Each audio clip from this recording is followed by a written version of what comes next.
Death is not the end. Welcome back everyone to Mind Podcast. For most people, death is the single most important moment. Whether one is from the East or the West, whether one is a Buddhist or belongs to another faith, whether one is religious or not, everyone is the same on this point. When consciousness leaves our precious physical body, that is the most significant turning point in a human life, because death takes us into a mysterious realm. In those final moments, we stand at a three-way intersection. If we have prepared in advance, we will be ready to journey on with confidence and peace, just like an eagle soaring into the sky. According to Buddhist teachings, if we have not prepared, we will go through the cycle of birth, death, and rebirth again and again. Most people dislike hearing about their inevitable death, which can come at any moment. They are afraid to think about dying, choosing instead to focus on everyday routines. Religious believers think there is life on the other side of death, while many non-believers think that death is final, that there is nothing left afterward. Today, we live in a golden age of science and technology, yet our knowledge of life ends where the final breath stops. Science and technology cannot say for certain whether consciousness continues after our last exhalation. Serious research into this question is often rejected by mainstream science and medicine. In these skeptical times, people find it difficult to believe in an afterlife because they fear being considered less intelligent, simple-minded, or naive. Whenever we turn on the television, we may see images of death, whether fictional deaths in movies or news footage of individuals around the world dying from disease, accidents, or violence. It is rare to see natural images of people dying normally or in the process of passing away. More frequently, we see colorful funerals where the deceased is beautifully groomed, lying in a coffin adorned with flowers. If we dare to look directly at life and death, we will see that the cycle of birth, death, and rebirth is the natural law for all living beings. Humans are born, pass away, and will be reborn again. What happens at the moment of death? All major world religions agree that death is not the end, that there is something that continues, though they differ in details and interpretation.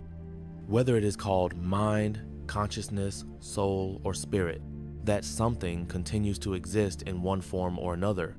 In Buddhism, it is referred to as the mind. In English, mind. In Tibetan, sem. In Sanskrit, sita. This fundamental nature endures after the material body's death. The body, composed of the four elements, earth, water, wind, fire, remerges with them, but we continue existing because of our mind and consciousness, which enters a new physical body in the next life. The body is the vehicle for the mind and constitutes our material being, which gives rise to a sense of identity or I. Thus, we feel ourselves to be distinct individuals throughout our lives. Social surroundings and cultural habits contribute to the continuity of each person's life experience. We perceive our body and the forms around us as real. Everything appearing in our awareness and perceived through our senses seems to exist tangibly and externally, distinct from our minds. But at death, all these forms disappear. The mind leaves the body, just as one abandons old clothes. As soon as consciousness leaves the body, the things we saw and the sensations we experienced in life change radically. Whatever we experience after death depends entirely on our own mind, on the mental habits and thought patterns we have formed and fostered in the life we have just left.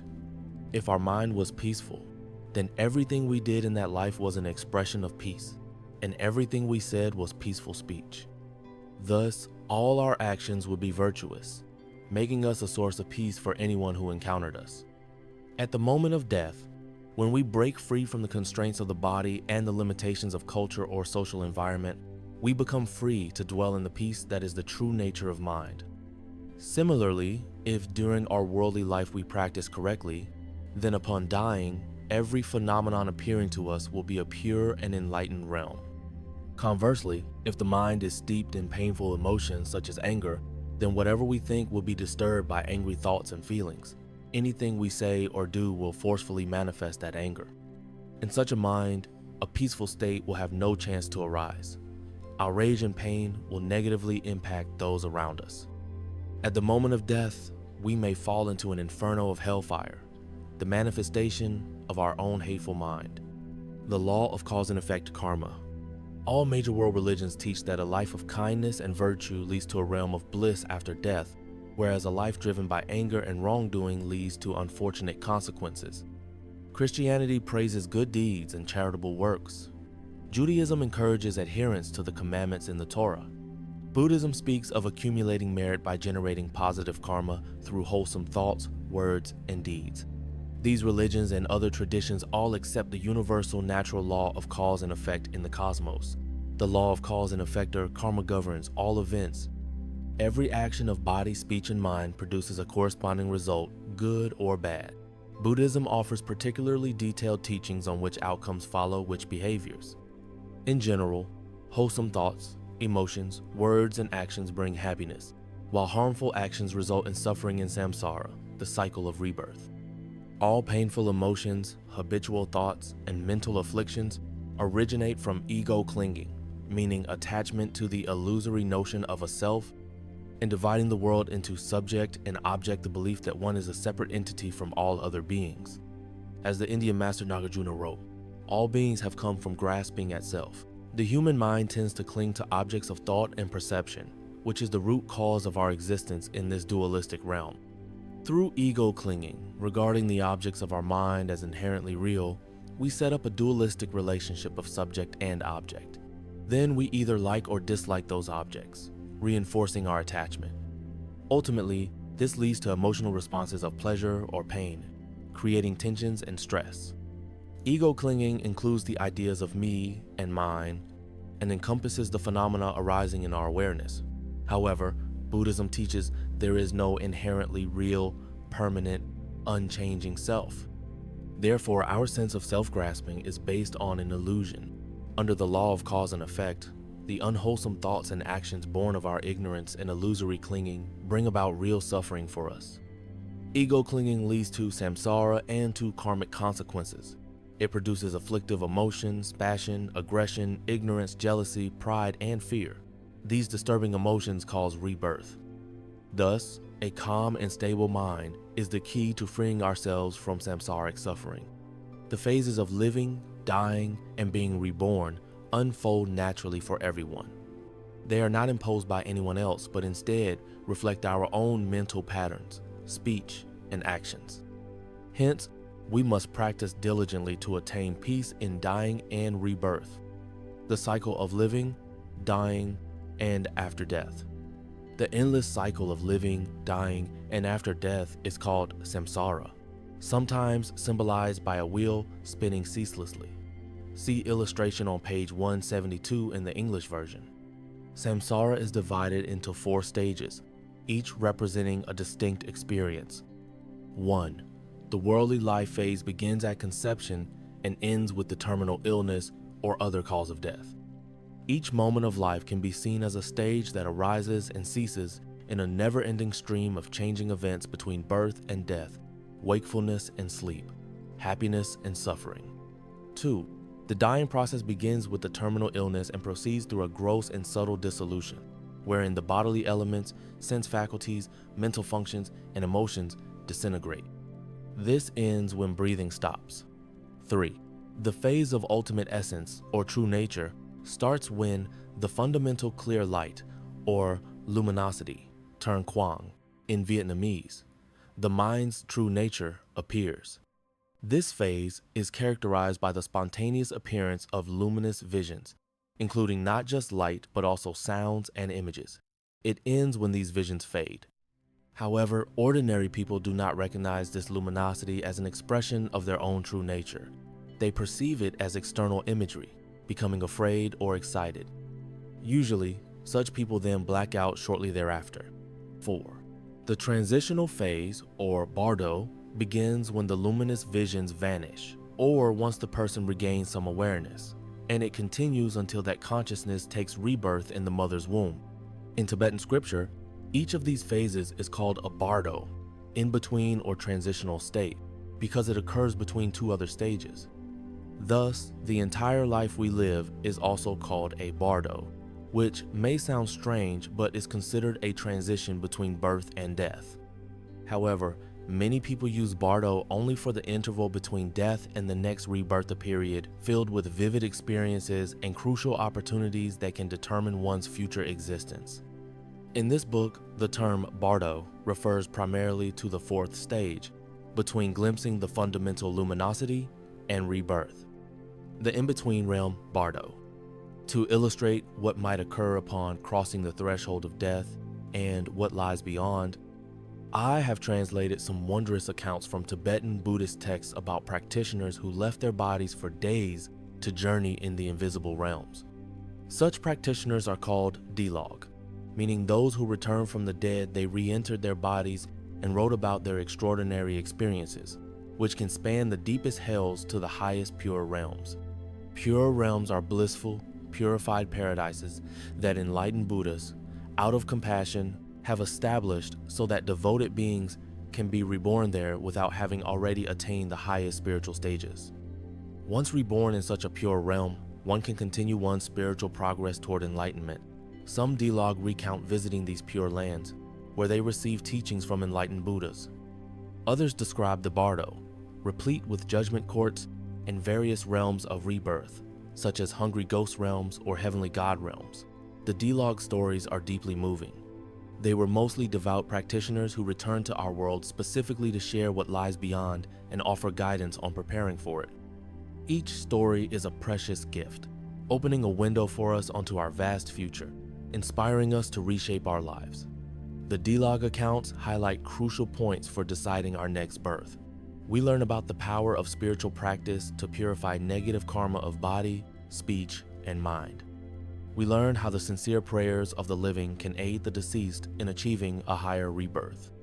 We see that faith opens the door to wisdom and enables the teachers to guide us in the bardo, leading us to be reborn in pure lands. Most dilog accounts include personal messages from departed relatives and friends. These private revelations strengthen our resolve to reform our life while we still possess this precious human body and have the freedom to practice spirituality in the human realm. In the West, people who are resuscitated from clinical death sometimes report near-death experiences, which share certain similarities with dilog experiences, though a near-death experience might last only a few minutes, while a dilog may remain dead for days and venture far deeper into the afterlife realms. I have found many dilog texts, but can only include a small portion in this book. The stories in chapters 2, 3, and 5 in the source work are generally dated between the 19th century and the mid-20th century. The phenomenon of dilog is neither a new occurrence nor exclusive to Tibet. It is mentioned in the Buddhist teachings. Reading dilog experiences, some might ask why their accounts are so infused with Tibetan cultural elements and artwork. Why do they only meet Tibetans they know in these other realms? Why do the judges resemble the wrathful guardians depicted in Tibetan Buddhist iconography? The main answer is that what appears to us in the bardo reflects our cultural and mental habits, everything shaped by our environment and belief system. All of us, children or adults, believers or atheists, communists or capitalists, are bound by the mental habits formed in our lifetimes. Because dilog are Tibetan Buddhists, or at least deeply familiar with Tibetan Buddhist culture, they perceive phenomena in the bardo through that lens. Customs and lifestyles vary, but human beings everywhere share a perspective of a world that rewards and punishes good or bad deeds. We always vacillate between desire and fear, believing in some kind of superior authority, or judging power watching us. This is why when we are not virtuous, we fear judgment. After death, we sense a judge delivering a harsh sentence. In reality, there is no external judge, no external sentencing. Our experiences after death merely reflect the karma and emotions we cultivated during life. As the Indian master Shantideva wrote of hell, who created the iron floor of hell? Where do those fires come from? All of it arises from the negative thoughts in our own minds, as the Buddha has taught. Nevertheless, most of us may indeed see some higher, superior power. Its form corresponds to our mental conditioning. Tibetan texts describe a court presided over by a Dharma king and his retinue of hell guardians. Other cultures and religions also speak of a divine judge, a ledger noting everyone's good and bad deeds, or scales to weigh merits and sins. Western near-death experiences often involve a life review, where one sees one's entire life flash before them, accompanied by an encouragement to evaluate oneself. Yet the common factor is the universal law of cause and effect. Good habits and actions yield good results, while unwholesome actions bring negative outcomes. Rebirth. Once the Bardo stage ends, we are reborn with a new body and identity. As with the Bardo itself, where we experience phenomena based on our thoughts, emotions, habits, and spiritual attainments, these same factors determine our next life. If, during the Bardo, we can recognize and rest in our true nature fundamental awareness, if we manage this recognition in any of the 4 stages of life, we can attain complete enlightenment and be free from samsara altogether. However, it takes years of dedicated practice to reach enlightenment. One cannot do so merely by attending a weekend retreat or meditating a few minutes a day for a few years. Fully realized, masters may attain enlightenment at death and consciously choose how to be reborn rather than being driven by past karma. Their karmic tendencies are either halted or transcended. For them, all worldly phenomena are but reflections of their awakened mind. If our own aspirations aim at ultimate awakening and we remain steadfast on the path, someday we too will achieve that goal. However, for now, ordinary people must face rebirth in one of the 6 realms described in Chapter 6 of the Source. Those who have practiced and accumulated much merit will take birth in higher realms of well-being. If you have cultivated generosity, kindness, helpfulness, and understanding and manifested them in your words and deeds, you will be reborn in more favorable environments. If, in your present life, you earnestly visualize, contemplate, feel, and believe in the existence of a pure land, you can be reborn in that pure land as a result of your mental habit. While such a pure realm may not be the ultimate purity of complete enlightenment, it is still a blissful manifestation. You will experience continuous peace and radiate boundless blessings upon anyone receptive to them. Though still under the law of cause and effect, the karma that ripens will be primarily of a positive nature. Many individuals can adopt this approach, making it a priority to live a beneficial life and secure a fortunate rebirth. But what if an ordinary person's mind is filled with negative emotions like greed, anger, ignorance, jealousy, and arrogance? Such habits might lead to a painful rebirth. During the 4 stages worldly life, dying, encountering the clear light, and the Bardoan unwholesome mind is like wearing dark glasses that cast everything into shadows. Rather than seeing the familiar world we once knew, everything around us appears frightening or distressing. Such visions arise from our mind, shaped by all the unwholesome states we allowed to thrive in our lifetime. Many of us, whether admitting it or not, dwell in such negative mental states, consumed by selfish desires that modern society often encourages. We have to examine and transform these harmful states right now while we still have this precious human life and the freedom to change. At death, we can no longer choose to improve ourselves. Karma will propel us onward, possibly to a subhuman realm where spiritual practice is not an option. We will continue to wander in the unending cycle of birth and death, sometimes in such anguish that we cannot practice, or in such pleasure that we lose sight of practice altogether, transforming our future. We should keep in mind that the realms of suffering and the pure lands we may experience after death are not outside of us in some distant place. Rather, they arise as reflections of our own karma. Our experiences of pleasure or pain in various realms are created by our minds and unfold within our minds. Another crucial point is that, for as long as we are alive, we can still shape our future. We are, of course, constrained by external forces and by our own ingrained tendencies. That is precisely why it is vital to transform our minds from harmful patterns to wholesome ones right now. There are 3 directions we might take while we still have time. 1. We can continue to suffer as usual, letting our life slip by with no positive change, fully bound by ignorance, afflictive emotions, and external conditions. In that case, genuine happiness will never appear. 2. We can try to achieve the healthiest, most joyful existence that samsara can offer. If we live calmly, kindly, helpfully, and compassionately, our next life will be more comfortable, at least within this cyclical realm. 3.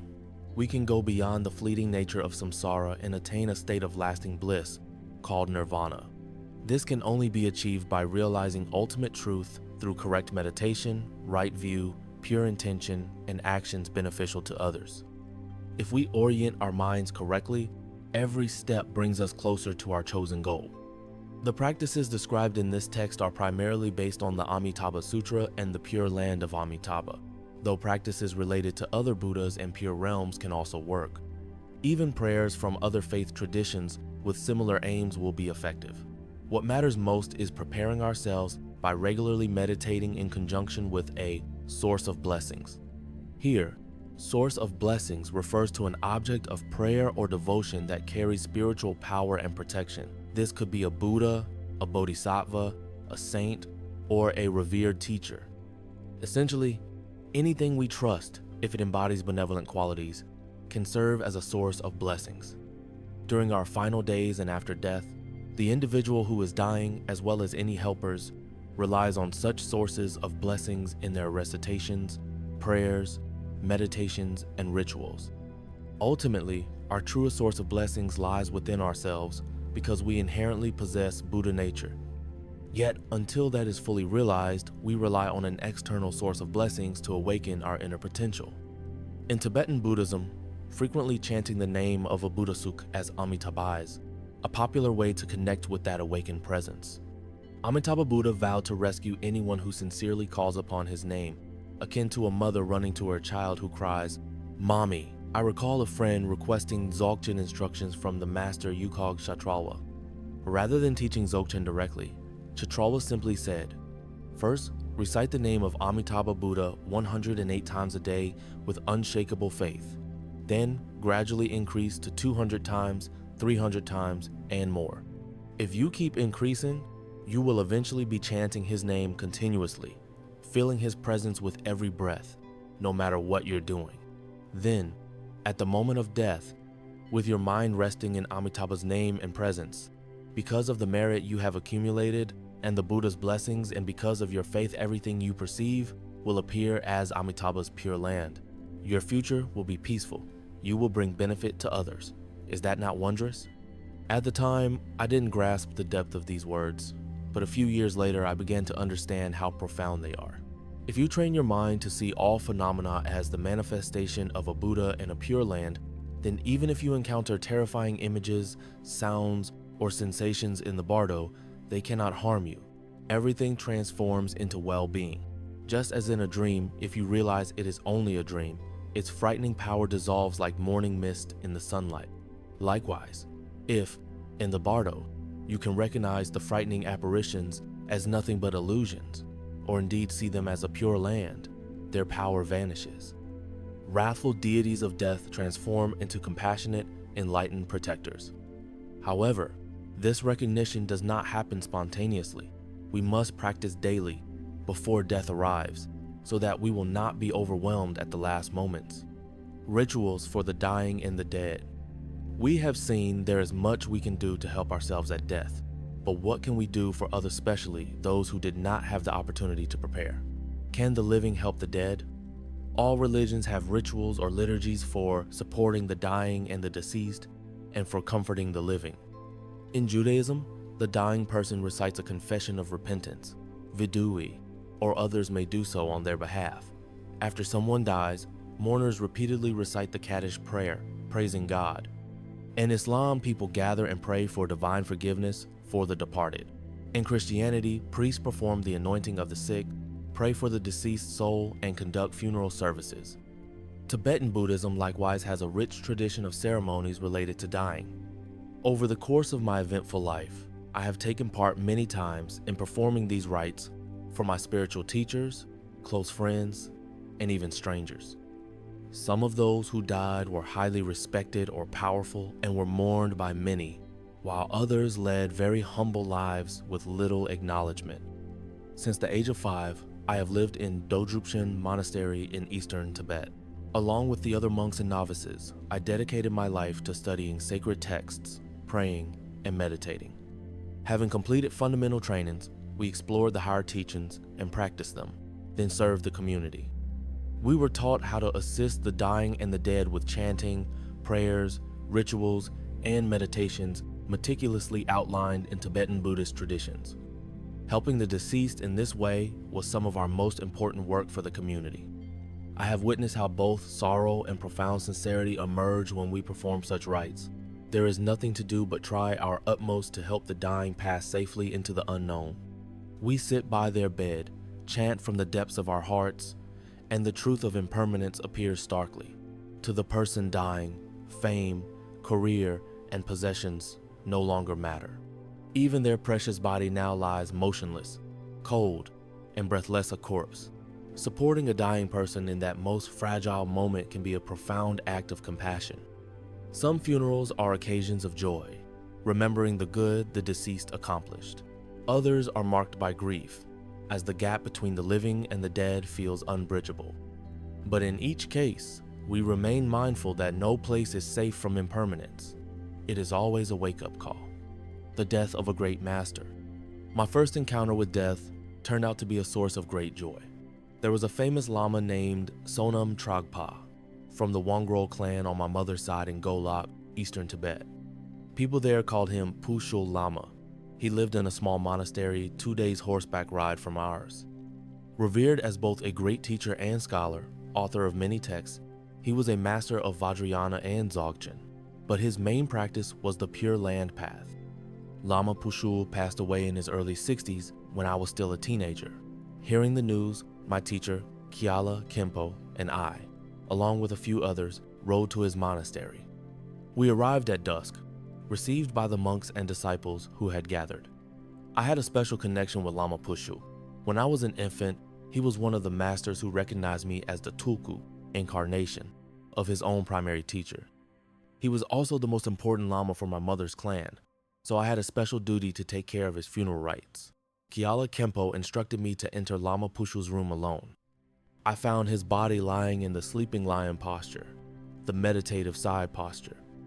Though he had stopped breathing more than 48 hours earlier, I sensed a warm area in his chest, a sign that his consciousness was still meditating within the body.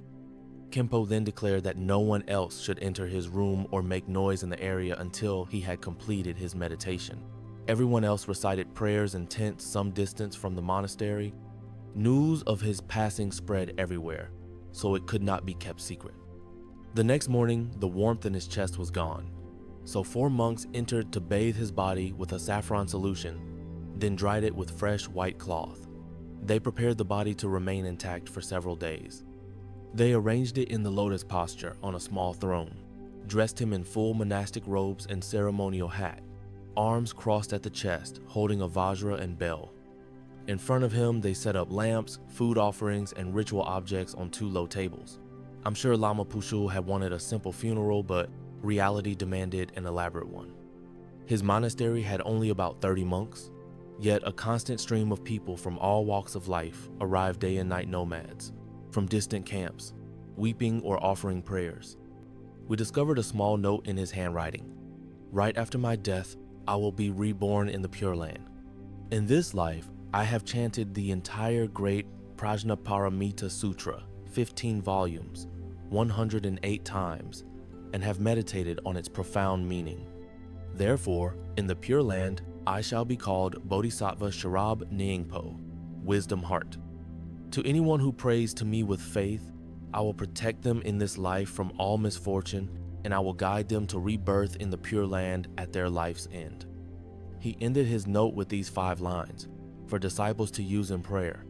In the Pure Land, you are Sharab Nyingpo. In the land of snows, you are Sonam Tragpa.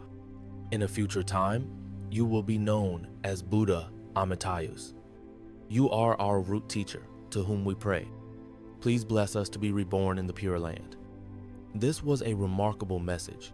Everyone already held him in the highest esteem, yet he had always seemed modest, never claiming anything he did not truly embody.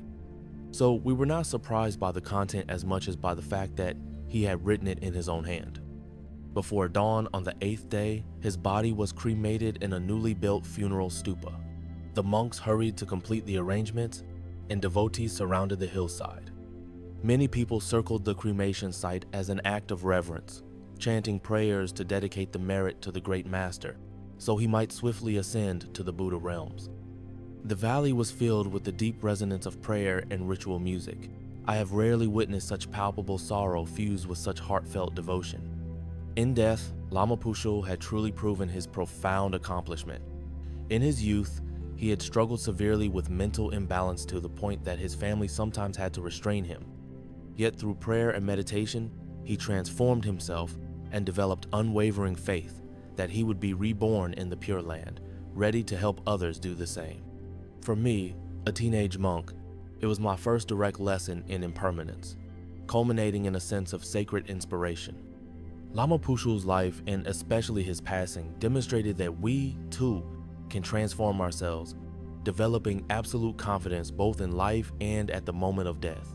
The late psychiatrist Dr. Elizabeth Kubler-Ross, who revolutionized our culture's approach to death and dying, had a similar view when she said, "The only incontrovertible truth in all my work is the importance of life. I always say that dying can be one of the greatest experiences of life. If you live each day of your life right, there is nothing to fear in death."